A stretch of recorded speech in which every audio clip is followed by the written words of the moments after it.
Lots of good stuff, in my opinion, last night on Raw. I'm just going to throw it to you. What stuck out to you the most? What do you feel the most passionate about this morning? What do you want to talk about? You know what? I liked like the opening and main event. Like you made the new Seth group seem extra important.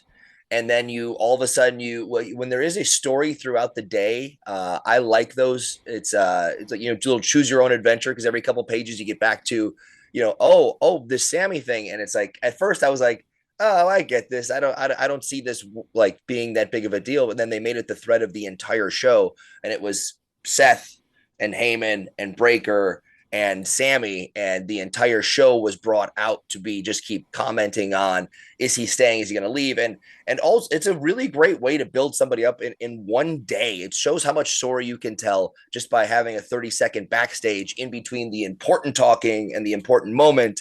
And here's the best part. I thought Raw was going to be 3 hours, and I saw the graphic go up at 2.5, and I went, yes, you only made me watch 2.5 hours of wrestling.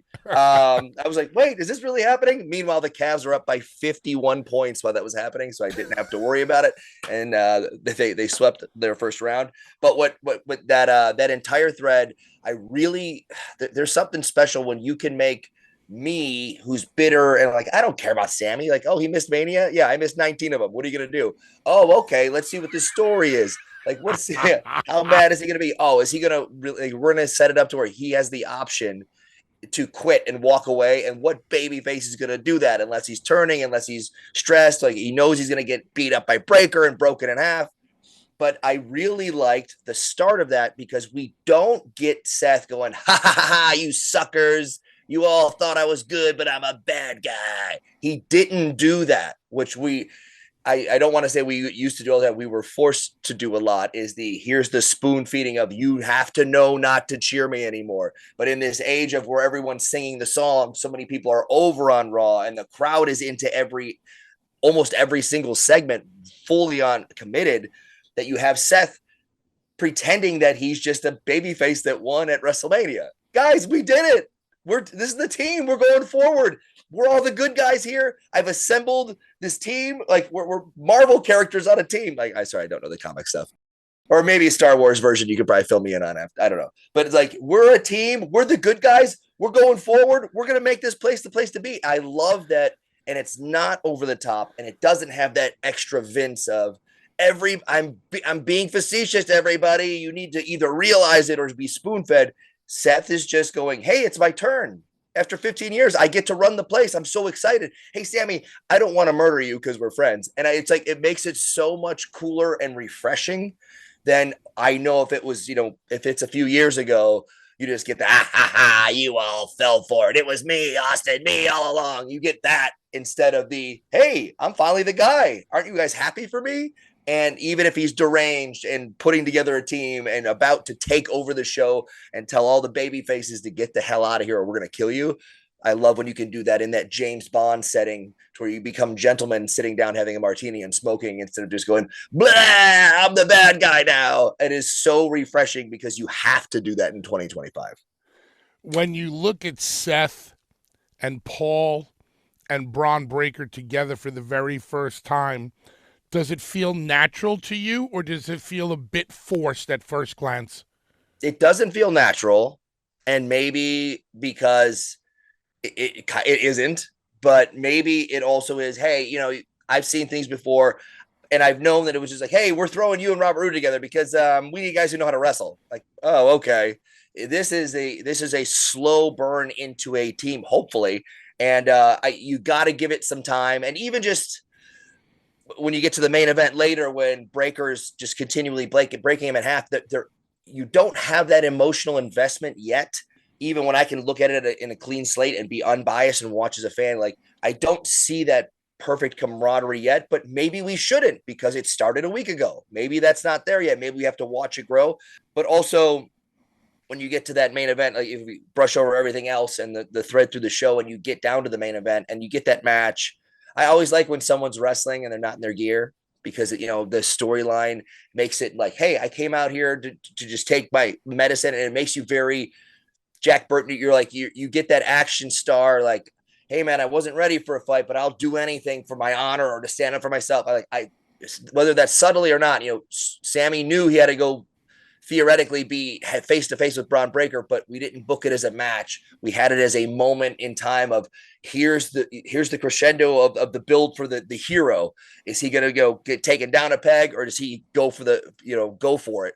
And watching that all happen, it was well done. I saw it coming and I go, oh, this is going to be great. But accidentally, we have Bron Breakker being one of the most explosive, cheered guys who does a badass spear, and he was mostly cheered up until a week ago. So if you missed a show or something, you love him, you think he's awesome, you think his spear is great. So that totally fucks up your main event of this moment to build somebody who's going to fight from underneath and take their medicine. And the crowd is cheering one more time because they love his spear and he's a cool guy. So that really throws a wrench into this, what would have been, a couple of years from now, somebody else less explosive, somebody gross and dirty and not being cheered, where you actually almost want that spoon-fed 100% heel who's slow and not cool, but shouldn't be in that position. And now he's just doing the earthquake squash on top of Sami. And now you feel bad for Sami. You're like, my God, they're killing this guy on TV. He's taking this because he loves the business so much. But a lot of people are just going to remember that 90% of the crowd was just chanting one more time because his spear is cool. So that's what I want to put under a microscope for a second, the one more time. When Becky turned on Lyra about a week or so ago, the crowd was chanting one more time to Becky, and Becky gave it to them. Last night after the spear, they were chanting one more time. I don't think we got another spear. I think the crescendo of the one more time, we got the curb stomp right after that. Yeah. I know you just said it, but I want to hit it one more time. I got a lot of tweets last night from fans from the nation going, Uncle Bully, why are they chanting one more time? I know what the answer is, but you kind of just said it. Give it to the nation one more time. Why they are chanting one more time? One, because hot crowds do that no matter what the situation is sometimes. And they're, in a great boom time at the moment. But it's something fun to do. There's something they see happening, but it's also Bron Breakker is fun to watch. He's explosive. And for the last couple of years or year or two, he's been a babyface that does one of the coolest things, most talked about, most believable spears. And it's a beautiful thing. So when it takes you out of that moment, when you're building this drama for 2.5 hours on a show, it does kind of fall on a little bit deaf ears when everyone goes, oh, like, man, we really like Sami. He's sticking up for himself, but holy shit, that's the greatest spear I've ever seen. I want to watch it again. And then that tends to take just a little bit of that drama away when they're all chanting for it. So it's not just being ironic. It's not being a loud crowd. It's, hey, that spear is sick as hell. I want to see it again. And you know what? Breakker's pretty cool to watch. I don't hate him yet. Sorry. Just when him and Heyman bump faces, you don't know where one starts and one begins because of the tan. Other than that, I just want to see him do cool stuff. There's also something to Bron's spear, which is unique to his move that you do not get with 99% of other finishes out there, which is a simmer to a boil to a payoff. Bron Breakker runs around 3 sides of a ring, maybe 4 sides before he finally spears you. It gives the people a moment in time to be like, whoa, oh! Hey. You don't get that with a lot of finishes. So it's something that they can get behind, something that they can get involved with. Do you think that this comes back to bite Bron, let's just say creative in the ass, or do they look at it more as we're creating a superstar here? If the crowd wants to cheer, let them cheer. I think there's that. Again, as much as I said, Vince would have made this a totally different segment. There are pieces of things that I'm thought where they're going to go through it. And how those amazing teams for all the companies are. Next week, you're going to see a promo package that looks like a Scorsese movie. That's 90 seconds of Sami just going, oh, with crazy music playing. And you're not going to have those crowd reactions. You're just going to see that. You're going to see, like you said, you don't see the build. You don't see the, you don't see the balls. Whoa. You don't get any piece of that.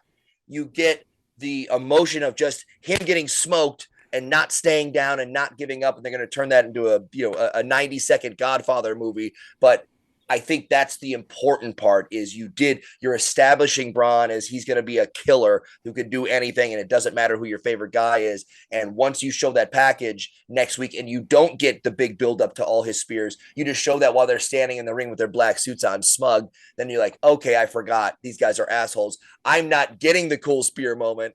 I'm just seeing the package of him being a dick and breaking Sami in half 10 times. Okay, I hate these guys. And now I'm not getting to see the spear. So also there a little bit of hate goes in there because you're not the crowd that gets it. So hopefully that all adds together and makes that team not cheered because Seth is cheered. People like Paul Heyman. People love Breakker until a week ago. Like they need some time to put that together, and you have to use those Vince-isms of a little bit of don't worry, the sentiment is there and we're building something. And when we put this package together, it's going to knock you on your ass and no one's going to remember cheering for him. I threw it out there a couple of weeks ago that I started to see the planting of seeds for a modern day dangerous alliance. The dangerous alliance, Paul Heyman's crew back in the AWA, but the more recognizable version of the dangerous alliance in the NWA WCW with Rick Rude and Bobby Eaton and everybody and Medusa and everybody else that was in the crew with him. Me and LaGreca talked about possibly a female in the group, and obviously with Becky turning heel and Seth turning heel and they're married and yada yada, maybe it's going to be Becky. I saw you on social media talk about how, I don't love it. It's too easy. I see it coming from a mile away. Tell me why, other than those reasons, tell me why you might not like it. And if there was a female in the crew, if we had a modern day Medusa, who would that be? And would you like to see it or not? One, sometimes you are spoon-fed. Sometimes you lead the trail of breadcrumbs because you want everyone to be putting that story together in their head and going, oh, this is the perfect fit. But the way it all went down off of WrestleMania, when you're like, oh, Paul Heyman is turned here. Oh, he turned a second time to where you're all caught off guard. And now you see it's Seth. And then the next Monday you get surprised. Like now it's Breakker. Who was a guy getting cheered a minute ago. The easy setup is yes. We've acknowledged, as several people let me know. I was like, yeah, because we know they're married and we know they reference it every time. I was like, they've referenced it on TV before. I was like, yeah, and Baron Corbin beat him up. So what do you have to say for that? That's too easy. And I get to the point of it is simple and sometimes should be. But the way that this has been assembled so far, it was 2 turns for Paul, a half turn for Seth, and a turn for Breakker. I don't want to just see someone slide in and go, I'm the newest bad guy. Here we are. Obviously, this is the fit. I want it to come down to just as they're getting their momentum, taking out top babyface and top babyface. And now they're running the show and they got one last guy to take care of. And then you get someone sliding in and going, no, stop this. I'm here to save the day. No more of this crap. And you get that moment that you were trying to build with Sami on Monday night to where, hey, this person's fighting for the show and fighting for everyone in the locker room. And then they turn around and kick him in the balls and go, now we're all together. All you idiots fell for it. We're the real heroes. And you still play it as they're being cheered and their song sung and they're heroes. And then you get the one more twist where everyone just goes, oh, here they are. I love it that you take them on that roller coaster, that they're here to save the day. Oh, no, they're not. They're just like everybody else. And now my favorite guy is getting squashed again, just like Sami did. Damn it. And then you get the moment of building the anticipation and taking it away. But also you can have that moment of, hey, listen, we planted these seeds for 5 years and now we're paying it off. So it shouldn't always be something you see coming, especially if it's going to be the top group that appears to be running the entire show start to finish. I would love to be caught off guard when you get one more person standing up to them and then you get the turn. And if it was a woman, so many people gave me different possibilities and really made my mind. I was like, what would be freaking awesome? Bianca Belair kicking ass is a big badass in that group. But that would have to be someone else looking to save everybody down babyface wise, as they're like, this is the end of it here. When they topple this one last peg of babyface, they are going to run the show, and you're going to get that McMahon Helmsley, we're running the show and ruining the show, and anything that happens goes through us. And then you start to get real heat because you're taking away all your favorites. I love Bianca Belair as that heel. I think that would be an interesting aspect to the group. Real quick on Sami. In my opinion, Sammy does an amazing job of making me believe, especially in the ring through his work. I think he struggles, he registers, he doesn't throw anything away on the ring. And one thing about last night on the microphone, I buy into Sammy. Sammy is conversational and confrontational, but confrontational in a way where he's not overbearing. I don't feel like Sammy is memorizing anything. I feel like it's real, genuine emotion that's coming out of Sami Zayn. Can you talk to that? Yeah, absolutely. And there's something there too that is like he's not a big jacked dude who could tap you out. You get that Daniel Bryan feeling from him to where he's one of us. He's out there, he's a guy, and you're not getting that over the top. I'm gonna do what's right for me, or like that 80s baby face guy. You're getting the hey man, this is my life, this is my career. I know you that their entire back and forth at the beginning and end, I really enjoyed because the more we get away from that wrestling cadence that we were all forced to use and do, because you gotta think everyone's gonna say what, and they're gonna yell here, and they're gonna say yeet, and they're gonna laugh at this thing. And you just get that, hey, man, no, I know what this is like. We know each other. We go back. Hey, listen, I'm letting you know that I don't want to kill you. Hey, man, I know you're trying to manipulate me. This is how people talk when it's real or the best movie you've ever seen that you think is going up for an Oscar. So I love when we take away that forced cadence of we know that this is fake. We're letting them in and we're letting know everyone to cheer and boo. You get the real motion of like, hey, man, did he know he was going to say that? Oh, this feels real. Oh, they did used to be friends. Oh, they will. He will stand up for himself without getting the cookie cutterness. You get a real feeling, and all those aspects makes me buy into it even more. Typical wrestling cadence. Me and you were on the same page. I hate the cadence of old school pro wrestling where everything has to be like this. We have to talk like this and then the start, stop here. I am all for, especially in 2025 with how much the curtain has been pulled back. Here's a microphone. Go say whatever you want to say and we'll work around it just at this point or this point.